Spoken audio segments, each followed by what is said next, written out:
Un amor prohibido que terminó en tragedia, un fiel devoto que te espera para poder completar su ritual, y las luces místicas y mágicas de Mompox.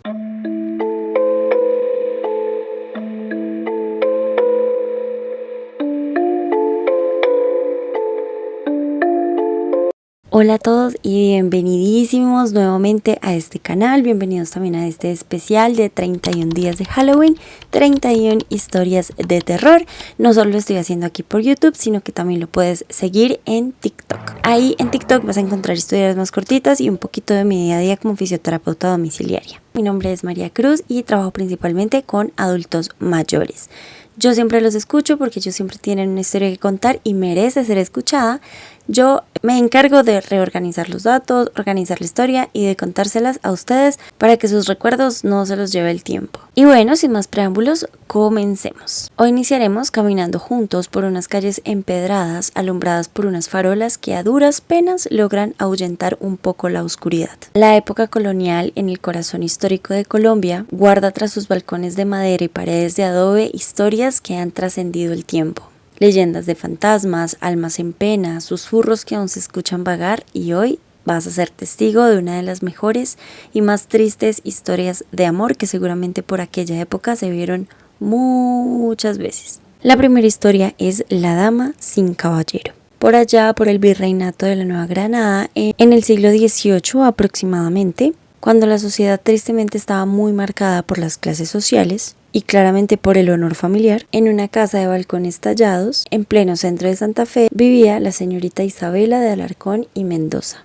hija única de don Rodrigo Alarcón, un poderoso terrateniente de gran abolengo que hacía parte de la clase alta que reinaba por aquellas épocas. Con mucho poder económico y social, este señor guardaba su apellido como si fuera de oro. Las damas como Isabela a duras penas salían de su casa. Su mundo eran los rezos católicos, por supuesto, las tertulias vigiladas y las clases de música que por aquella época eran muy importantes para poder descrestar a su próximo esposo. Un esposo digno del linaje. Pero los barrotes de su balcón guardaban muchos secretos. Cada tarde, mientras el sol teñía el cielo de anaranjado, Isabelita se asomaba a ver a uno de sus sirvientes barrer. No necesitaban palabras. El sonido de la escoba y el crujir de los barrotes los hacía entenderse perfectamente lo que se querían decir cuando se juntaban sus ojos. Una tarde, ya entrando en la oscuridad, Isabelita dejó caer un pañuelo. Simón, el sirviente, lo recogió y se dio cuenta que el pañuelo estaba bordado. Él lo aceptó como un juramento, y en la tela claramente decía: al atardecer en el callejón del embudo. El plan era huir hacia el río con ayuda de un arriero amigo y perderse juntos camino a Honda. Pero el honor colonial era un guardián implacable. Don Rodrigo fue avisado por una criada celosa, enamorada de Simón, que le contó absolutamente todo el plan que tenía. Don Rodrigo y la criada hicieron un plan para retrasar la salida de Isabela esa noche. Mientras Isabela cenaba con mucho apuro, don Rodrigo cumplía la cita que Isabela no pudo cumplir. Don Rodrigo llegó con 2 grandes peones y dio la orden de que apresaran a Simón. Lo encerraron, lo torturaron, lo amenazaron y a la mañana siguiente lo obligaron a marcharse para jamás volver. Cuando Isabela, apurada, cruzó el umbral de la puerta, un chasquido contra el suelo le hizo entender todo lo que estaba pasando. Al fondo se escuchó una gruesa y muy enojada voz que decía: mi hija no manchará su sangre con la sangre del mestizo. Don Simón, enfurecido, encerró a Isabel en un cuarto muy lejos que no tenía ventanas y que tampoco tenía más de una salida.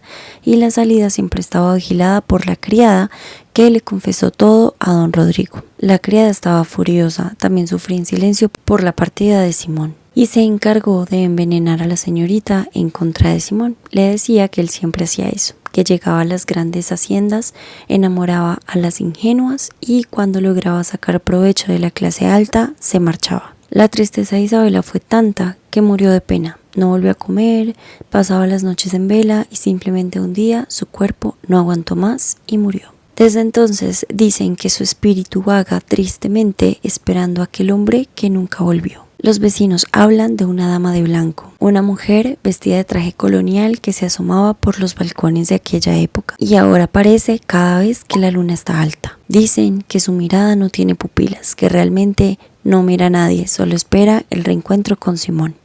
Si logras sostener su mirada, te recorre el cuerpo un gélido escalofrío y simplemente no puedes moverte hasta que ella se va. Las personas que logran pasar por este centro histórico afirman que en la madrugada se escuchan sollozos, lamentos y el crujir de puertas que se abren solas. ¿Qué les pareció esta primera historia? A mí me parece muy bonita, muy triste. Los dos murieron engañados, solos, en una tristeza horrible.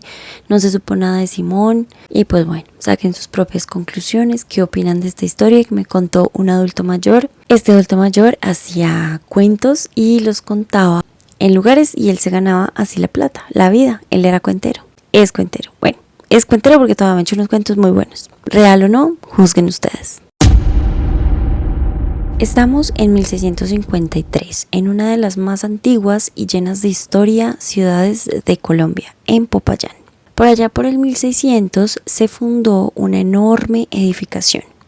Esta edificación se supone que pertenecía a la corona española, pero luego de un tiempo quedó a nombre de un único dueño que decidió donarla para que fuera refugio de necesitados, vulnerables y religiosos. Muchos años después, esto se convirtió en un convento y luego en un colegio católico, masculino únicamente. Los vecinos de este sector ya estaban acostumbrados a escuchar ruidos, a escuchar pasos e incluso olores de los cuales no se tenía una explicación certera. Los estudiantes que hoy corren esos pasillos afirman en las noches más quietas un fraile sin rostro se aparece únicamente en los balcones del ala norte. Los antiguos bedeles y coordinadores afirman que cerca de la hora de maitines, cuando el viento roza las ventanas, una silueta vestida con hábito color pardo se asoma con un libro desconocido abierto y un rosario de vez en cuando. El rosario está tan gastado que apenas tintinea en las manos del fraile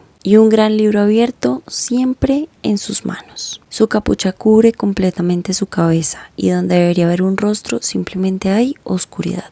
Una oscuridad que absorbe incluso las luces de las lámparas de petróleo que intentan alumbrar su rostro. Quienes por curiosidad o por imprudencia se atreven a seguirlo, relatan siempre lo mismo. Cuando el fraile llega al piso central, se detiene y gira muy despacio, como si quisiera asegurarse de que sus perseguidores siguen allí. En ese instante se desvanece, dejando un fuerte olor a cera derretida y a libros viejos. Los cronistas de esta época intentaron de todas las formas borrar el nombre de Fray Alonso de la Cruz, un fraile que habitó el convento a inicios o a mediados del siglo XIX. Fray Alonso de la Cruz era muy reconocido por su voz gruesa y por sus bellos cantos de Semana Santa, pero también por su insaciable curiosidad.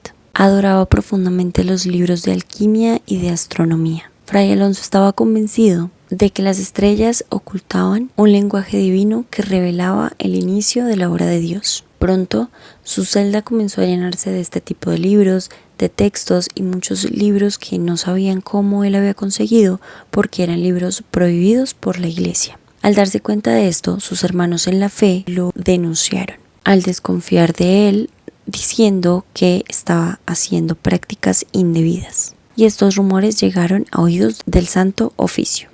Una madrugada de 1872, cuando la luna estaba alta y un frío cortante helaba, los inquisidores irrumpieron en su celda. Lo encontraron arrodillado ante su mesa, con un gran libro abierto que él mismo se había encargado de escribir.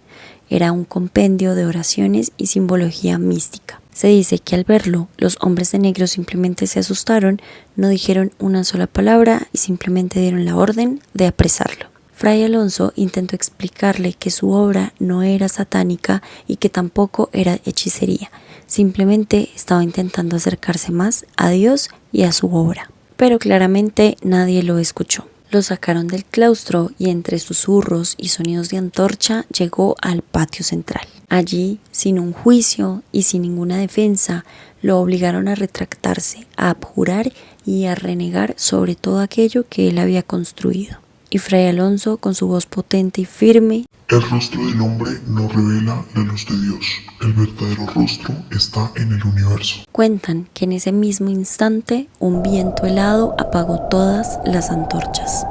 Cuando pudieron volver a encenderlas, vieron el cuerpo de Fray Alonso inerte. Nadie sabe qué pasó, lo único fue que su rostro estaba completamente desfigurado. El Santo Oficio, horrorizado, ordenó sepultar esta historia junto con el cuerpo de Fray Alonso en el mismo patio central.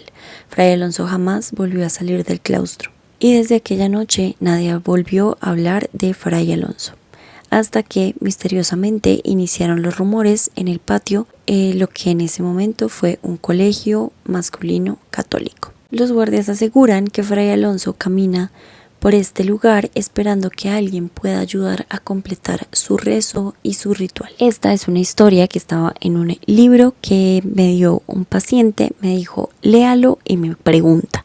Cuando le pregunté sobre la historia de Fray Alonso, esto fue lo que me contó. Y finalmente tenemos el Callejón de las Luces en Mompox. En Santa Cruz de Mompox, cuando el río Magdalena duerme bajo la neblina y las calles de piedra crujen con el paso de la brisa nocturna, hay un rincón que ni los más valientes se atreven a cruzar: el Callejón de las Luces. Resulta y resalta que, como todas las otras historias, estamos en la época colonial, cuando Mompox era un pueblito demasiado próspero y muy bullicioso. Por estas épocas se rumoraba que en las noches que no había luna o que el cielo estaba muy lleno de nubes, un séquito de mujeres se reunían a hacer cosas de hechicería. Allí practicaban sus rituales prohibidos, hacían sus menjurjes con hierbas y realizaban uno que otro rezo. Obviamente oraciones que no aparecían en ningún libro santo. Los cronistas cuentan que por allá en 1860 se oía sobre las 6 de la tarde el canto de un gallo y unas risitas aguadas que se confundían con el viento. A veces, lucecitas verdes se deslumbraban sobre las tejas, cayendo por las paredes de piedra como si se estuviera encendiendo en candela. Habían muchísimas historias, pero principalmente vamos a hablar de una bruja en particular que se llama Isidora. Isidora Salcedo, una curandera de origen español que, según los vecinos, conocía remedios para toda dolencia e incluso para doblegar voluntades a su antojo. Incluso con sus menjurjes y desdoblamientos ayudaba a encontrar a los desaparecidos. Un religioso nuevo de la zona intentó denunciarla con el Santo Oficio, pero justo antes de que todos llegaran, Isidora desapareció sin dejar rastro. Lo único que hallaron fue un cuenco de barro con un líquido extraño dentro. El religioso que lo tocó para chismosear amaneció lleno de arañazos y con la marca de una bota en el pecho. Cuando fue al Santo Oficio a decir lo que le había sucedido, simplemente no pudo hablar. Este sujeto jamás pudo volver a pronunciar palabra. Esto obviamente se supo en toda la región, y desde ahí, a las 6 de la tarde, nadie pasaba por ese callejón. Los pescadores que volvían de su arduo trabajo y se aseguraban de pasar por ahí decían que el olor a azufre era demasiado fuerte y las lucecitas verdes sentías que te perseguían. Siempre que pases por allí y te atreves a mirar los aleros de las tejas, vas a encontrar las lucecitas. Claramente, mucha gente dice que son simples luciérnagas y otras personas dicen que no tienen forma de luciérnaga, sino de fuego incandescente. Quienes ignoran las advertencias y se quedan mucho tiempo curioseando por allí, dicen que amanecen llenos de rasguños, arañazos en los brazos, en el pecho, en la espalda. Lo que los despierta es un frío que los hiela de pies a cabeza. Hace apenas unas décadas, un joven músico de la ciudad, el abuelo de mi paciente que me contó esta historia, que actualmente cumple 87 primaveras, incrédulo de todas estas historias, proveniente de la capital, una vida muy tranquila, dijo: vamos a ver qué pasa. Él llevaba su guitarra a la espalda y una lámpara de queroseno en la mano. Al llegar al centro del callejón, la lámpara simplemente se apagó y un resplandor verde comenzó a serpentear entre las tejas en dirección hacia él. El joven oyó unas risitas que se ahogaban y se multiplicaban a medida que él caminaba hacia adentro del callejón, como si muchas mujeres estuvieran cantando a la vez y riendo. De un momento a otro, por su hombro sintió una mano helada de largos dedos y él simplemente dio media vuelta y salió a correr como si jamás en su vida lo hubieran perseguido. Corrió y corrió sin mirar atrás y al día siguiente en la piel de su espalda habían ciertos arañazos y tiene en el hombro una marca de quemadura. Simplemente no pudo volver a tocar la guitarra. Cuando el reloj marcaba a las 6 de la tarde, ese hombre se paralizaba y no pudo volver a tocar su guitarra. Y desde ahí don Incrédulo aprendió a ser más crédulo y a respetar las tradiciones y las leyendas urbanas. Me da mucha risa porque mi paciente creció con el cuento de: si pasas por el callejón de las luces después de las 6 p.m., corre lo más rápido que puedas y no mires hacia arriba. ¿Será el eco de alguna antigua superstición? O tal vez Isidora que nunca se fue.